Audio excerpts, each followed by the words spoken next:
Good day, English Tutu. I am your teacher, Joss, and today we will be talking about the topics underlying the sentence construction and sentence faults. But before we start, we will have a short activity in order for us to remember the topics about our lesson for today. So let me share my screen. Oh, there you are. So I have here questions that will help you remember our topic for today, which are subject and predicate and sentence types. So I have here questions and you will answer it in that comment box below. Okay, so number 1 question, what is the largest unit of language? In English, it begins with a capital letter and ends with a full stop or a question mark or exclamation mark. So here are the choices: sentence, phrase, word, or clause. Okay, I will repeat again the question. What is the largest unit of any language? In English, it begins with a capital letter, ends with full stop or question mark or an exclamation mark. Sentence, phrase, word, or clause. Now, let us reveal our answer. I assume that you have commented already your answers. Let us reveal the answer. So, the answer is sentence. Sentence is the largest unit of any language. Next, it shows what the sentence is about. It shows what the sentence is about. We have here the choices: subject, predicate, clause, or verb. Again, let me repeat my question for you. It shows what the sentence is about: subject, predicate, clause, or verb. What do you think is the answer? Okay, let us reveal the answer. The answer is subject. Okay, subject shows what the sentence is about, or it is the doer of an action. Okay, next question. It states something about the subject. It states something about the subject. Okay. The choices are subject, predicate, verb, or noun. Okay, let me repeat the question. It states something about the subject, predicate, verb, or noun. What do you think is the answer? Comment down below. Okay, let us reveal the answer. The answer is predicate. So, predicate states something about the subject, or it is the receiver of the action. Yes. Okay, next question. It is a clause that can stand alone. It is a clause that can stand alone. Choices are dependent, significant, insignificant, and independent.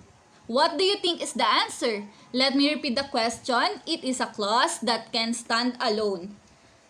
Dependent, significant, insignificant, or independent. What is the answer? Okay. Let us reveal the answer. So the answer is independent clause, because independent clause can stand alone because it has its complete thought. Okay, next. Next question. It is a clause that cannot stand alone. Dependent, significant, insignificant, or independent. What do you think is the answer? Let me repeat the question for you. It is a clause that can stand alone, that cannot stand alone. Choices are dependent, significant, insignificant, and independent. What do you think is the answer? Okay, let us reveal the answer. So the answer is dependent, because dependent is a clause. Dependent clause is a clause that cannot stand alone. Okay, very good. So now I have known that you already know what is our topic for today, and you have remembered some things that we can use in order to learn more about our next topic next week. So here we have the Unit 2 sentences and paragraphs. We will be discussing Lesson 1 and Lesson 2 next week, sentence construction and sentence faults. So what do we need to know about sentences? First, before going to the topic, the sentence construction and sentence faults. We have here our key takeaways, sentences, subject and predicate, constructing effective sentences, sentence faults, and sentence fragments. Okay, so what are sentences? Sentences are group of words with complete thought or meaning. So we have here sentence as the fundamental tool for the writers. From subject to verb to the object. That is the standards or the most familiar. And of course, we have here sentence structure that we use. We have the subject and verb, subject, verb, and object, subject, verb, direct object, subject, verb, indirect object, direct object, subject, verb, and complement. Next, subject, verb, object, and complement. So we have here the subject and the predicate. They are the most basic components of sentences. And subject is the doer of the action. Or subject is the thing that is talking about in the sentence. And the predicate is the receiver of an action. It complements what is a subject. Or it completes the thought in a subject. It completes the thought of the sentence. So, we have, in the subjects, we have explicit subject. For example, I say, Jolina is pretty. We have here the subject, Jolina. And it is explicit. So, when we say, Jolina, the girl in blue blouse is my teacher. Jolina, the girl in the blue blouse, is my teacher. So, who is the subject in the sentence? The subject in the sentence is Jolina. And if we say, Jolina is my teacher, Jolina is still the subject in the sentence. Okay, we have also the inexplicit subject. For example, in a command, we do not say, you sit down.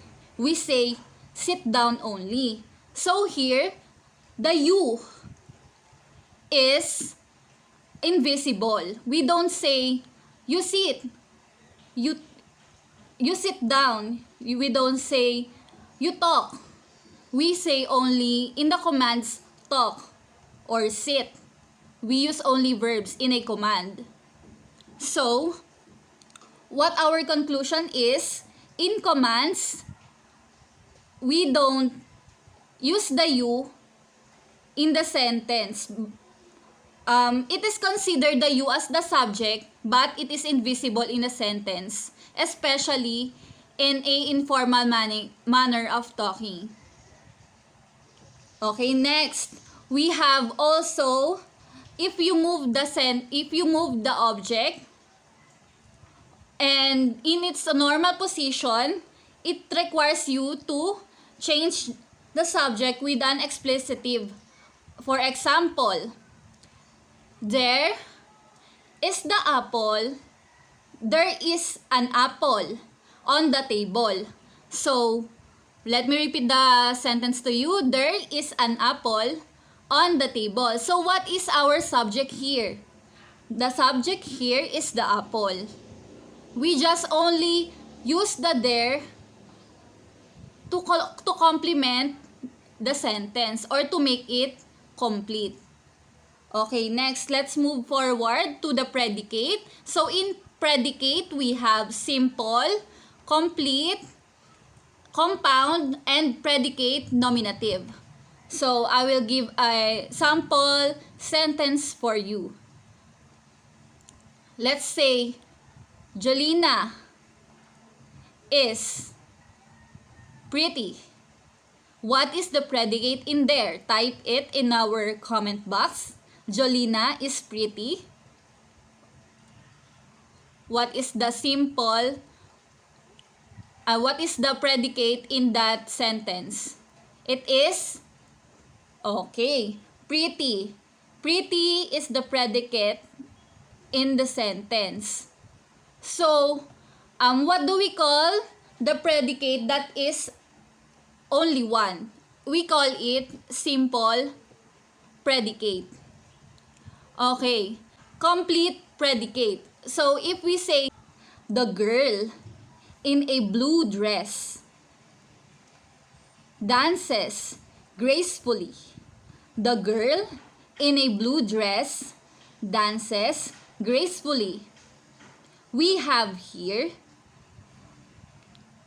dances as the simple predicate and dances gracefully as the complete predicate. Okay, what if we say the girl in a blue dress dances gracefully and talks calmly? What do we call the predicate in that sentence? So we call the predicate in that sentence compound predicate, because in that we have two predicates, the dances gracefully and talk calmly. Okay, do we understand that? Okay, let us proceed. So we have here predicate nominative. Predicate nominative. So what is predicate nominative? It is a noun that is used as a predicate, and it is placed after a linking verb. For example, she is my attorney. She is my attorney. So here, we have the she is my attorney. Attorney is the predicate of that sentence. Okay, another example, his excuse was that he had been sick. His excuse was that he has been sick. So we have here he has been sick as the predicate of the sentence. Okay, next. Do we understand that? The simple, complete, compound, and the predicate nominative? Okay, if you understand that, let us move on to the topic. But if you have questions, let me know if you have questions. You can comment down what are your questions. Okay, next. We have here the diagram, sentence types. We have three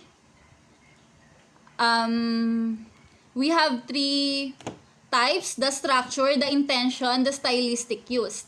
And under the structure, we have simple sentence, compound sentence, complex sentence, compound and compound complex sentence. And for the intention, we have declarative, interrogative, imperative, exclamatory, and the other one is stylistic used, which is under that we have loose, periodic, and minor sentence. Okay, let me explain first the structure, the sentence types according to structure. For the simple sentence, we have one independent clause. So it is the most basic of the sentence. And it has one subject and one predicate. And for the compound sentence, we have here two independent clauses. And it is conjoined by a coordinating conjunction or commonly used as linking words. Okay? What is that? Coordinating conjunction, linking words. Like but. Okay. So, in this sentence, I will just repeat it. It is consist of two or more independent clauses. So, when we say independent clauses, it can stand alone. So, we have here the example. Drilling is the only way to collect samples of the layers of sediments below the ocean floor, comma, but it is not the only way to gather information about this strata. Okay, you have here, basically, drilling is the only way to collect samples of the layers of sediments below the ocean floor. It can be a sentence. And the other phrase, it is not only way to gather information about this strata, it can be another sentence. But when we conjoin it, it becomes compound sentence because those two clauses can stand alone. Did you get it? Comment that you get it in the comment box if you have understood it. So, we have another example here. It is conjoined by a semicolon and so on. For our next, we have here the complex sentence, which is consist of independent clause and at least one dependent clause. Okay, I will repeat it. Independent clause and at least one dependent clause. So when we say independent clause, it can stand alone. And when we say dependent clause, it cannot stand alone because dependent clause doesn't have a complete thought, or it just complements the first idea of the sentence or the main idea of the sentence. So let us move forward to compound complex sentence, which consist of two more independent clause plus at least one dependent clause. Okay, let me just repeat it. Two independent clause and at least one dependent clause. So we have here the example. Productivity is central to controlling inflammation, which is the independent clause, and productivity rises. Dependent clause, employers raise wage without raising prices. Independent clause. We can see here that it does have two independent clause and one dependent clause. Did you get it? For the compound complex sentence, we have two or more independent clause and at least one dependent clause. So if you have understood what is complex or compound complex sentence, please create your own compound complex sentence and type it in our comment box. And I will check it later if you have done it. Okay, let us move forward. And for the sentence types, according to the intention, we have the declarative, interrogative, imperative, exclamatory sentence that we have over and over and over studied when we were on our elementary and high school days. Declarative sentences is ending in period and it is factual. It states about something. For example, the motor powers the conveyor's belt. It is stating fact and it ends in period. So next, we have interrogative sentence, which is asking a direct question. So we have here the example, does conveyor's belt run constantly? We have here the question and it ends in a question mark, of course. And next, interrogative sentence is a command. For example, sit and then we end it in period. And another example, walk. It ends in period also. And for the exclamatory sentence, it ends in a exclamation point. It is an emphatic expression of feeling, fact, or opinion. It is what we said when we are excited and overwhelmed, and other expressions that we use when we are expressing our feelings. And we have here the example, the files were deleted. The files were deleted. So the emotion there is high.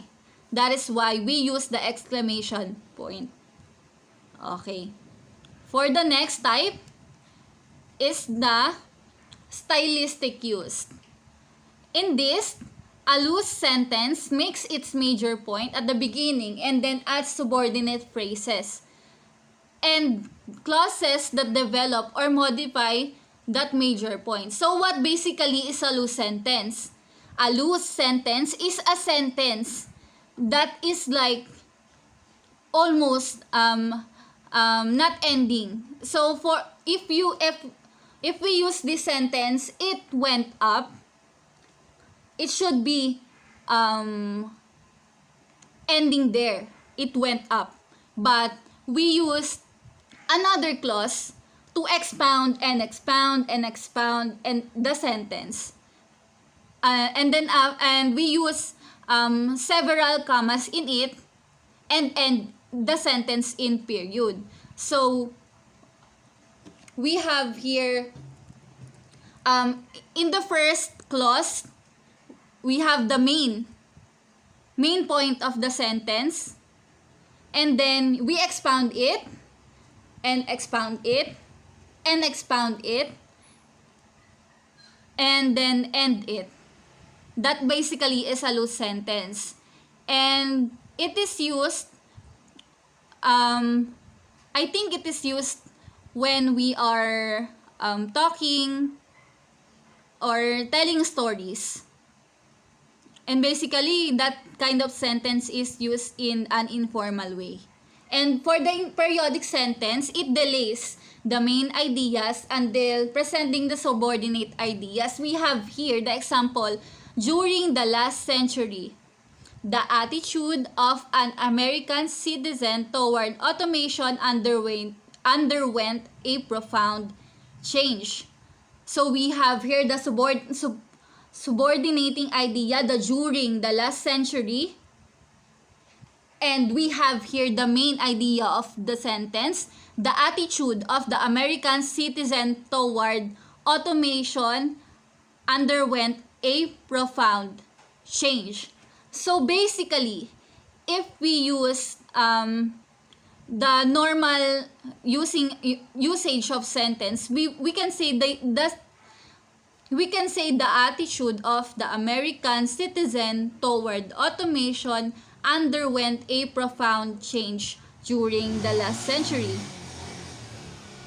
But in a periodic sentence, we delay the ideas by using a subordinating idea first. Okay, let's move forward to the minor sentence. It is an incomplete sentence that makes sense in its context. Okay, so basically here in minor sentence, we have a missing element.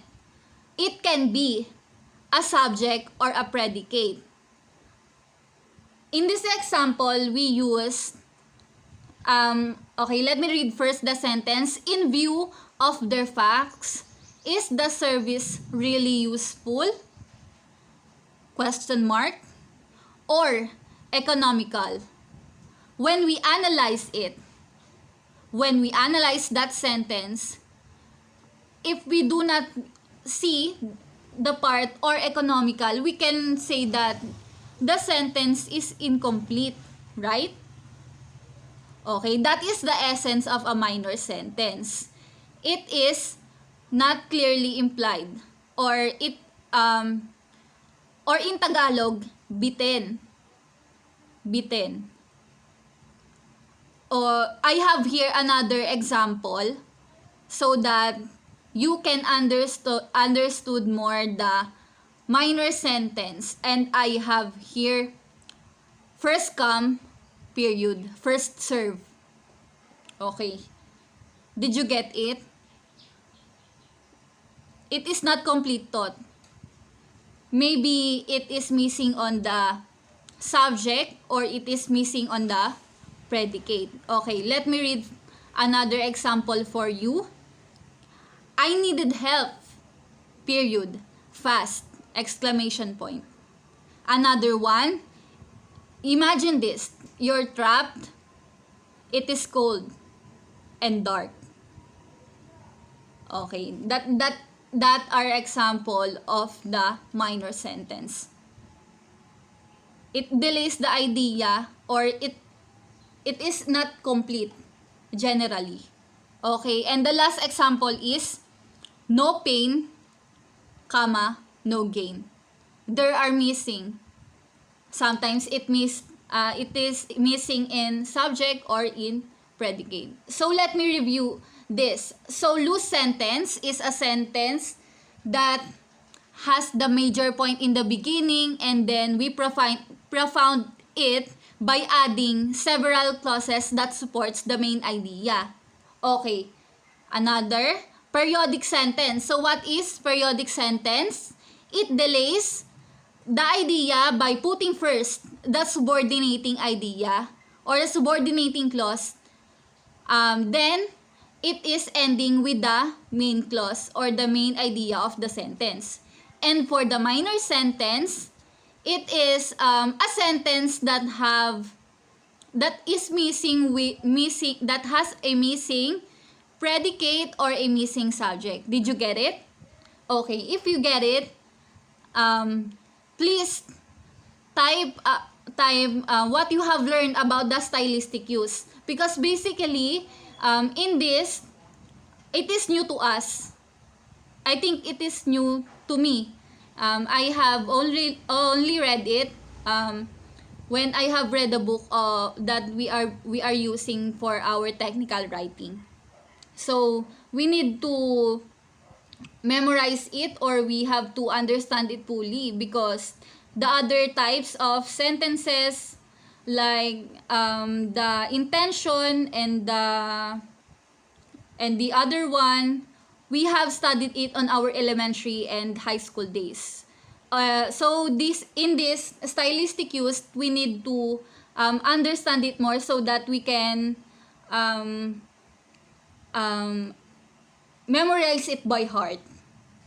And maybe later on, we can use it in our teaching and our exams. It is the end of my slideshow. So let me know what have you understand in my presentation for today. And I hope you have learned more. So keep safe and God bless. We have no assignments or activities in this lesson. Thank you very much for listening. Goodbye.